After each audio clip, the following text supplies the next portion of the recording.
Our goal for this project was that it fit into the campus, but at the same time was a contemporary building, that these buildings were of our time.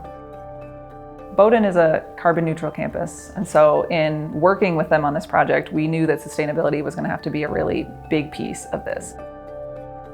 We had some overarching goals with respect to sustainability. We did not want to add to the carbon footprint of campus. We set the expectation from a carbon footprint perspective. Consigli and HGA realized, well, we're not going to potentially hit that if we do a conventional style building. Both HGA and Consigli were really interested in making mass timber happen on this project. Mass timber has a number of benefits that really make it attractive for a lot of project types. For one, it's very lightweight, so compared to something like concrete. And then it's incredibly sustainable, especially when you're using sustainably sourced wood like we did on this project. And then of course there's the obvious that it's absolutely beautiful, right? You can expose it, you can really experience nature in a different way. You can bring nature into the building, and it really gives the user a different experience in the end. The big driving idea was that these would be timber buildings and that the timber structure would be expressed wherever possible. And because of that, we don't have refined finishes, we don't have a lot of millwork.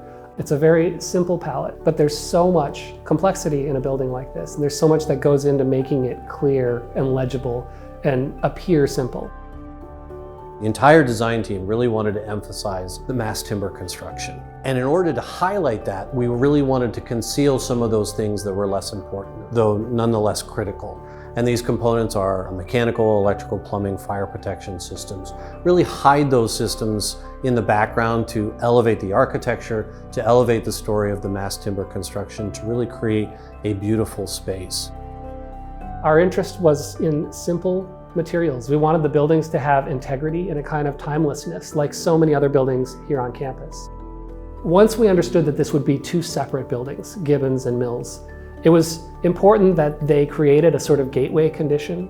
And so in this case, there's a space between the two buildings, which is a kind of threshold from the polar loop towards the co-quad.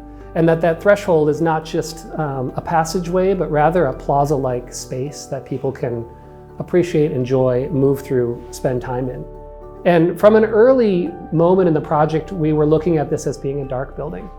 The design team, the client, were interested in this kind of enigmatic or mysterious quality that the building might have here on campus. We were interested in gabled roof forms and how we can finesse or tweak these roof forms to play off of each other to create a sense of dynamism as you're moving around and between the buildings. This project is an all-electric building that does not use any fossil fuels nor any fossil fuel-based sources for heating, cooling, or any other energy as part of the building.